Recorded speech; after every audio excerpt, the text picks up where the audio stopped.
মই কিন্তু জীৱনত 150 টকাৰ চাহ মই খাই পোৱা নাই। কিন্তু আপোনাৰ যদি ইমান লিপচা আছে, আপোনাৰ যদি ইমান যদি হেৰি আছে, আপুনি 150 নহয় 500 টকাৰো খাব পাৰে মুম্বাইত তাজত গৈ পেলাই, বা আপুনি 1000 টকাৰ চাহৰ কাপো খাব পাৰে।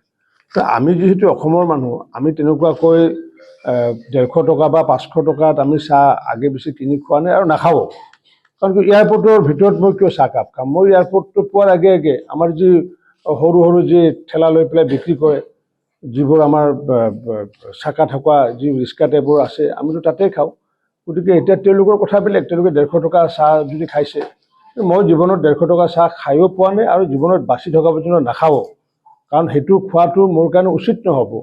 কাৰণ কিয় আমি 150 টকাৰ চাহ খোৱাৰ প্ৰয়োজন নাই। এতিয়া গৌৰৱ গগৈ যদি 150 টকাৰ চাহ খাইছে, কাৰণ কিয় তেওঁ নিশ্চিত ওপৰত 150 টকাৰ কথা কৈছে, যিহেতু নিশ্চিত ওপৰত তেওঁ খাইছে চাগেতো, বা তাতকৈ বেছি খাইছে হয়তো, তেওঁ বেলেগত বেছিকৈ খাইছে, হয়তো পাকিস্তানত হয়তো আৰু হয়তো বেছিকৈ খাইছে, কাৰণ যিহেতু দৰিদ্ৰ দেশ এখন, সেইটোৰ তুলনা হয়তো কৰিছে তেওঁ।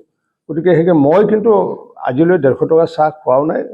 আমি দৰকাৰ হ'লে বাহিৰত যি আমাৰ ৰিক্সা দৰে যিবোৰ আমাৰ বিক্ৰী কৰে, মাটিৰ কাপত বিক্ৰী কৰে, আমি 5 টকা 7 টকাত খাওঁ। অলপ বেছি থলথলীয়া চাহ হ'লে হয়তো 10 টকীয়া হয়গৈ, কিন্তু আমি সেইটো চাহ খোৱা নাই। গতিকে এইটো এটা অসম্ভৱ আৰু অবাস্তৱ কথা এটা।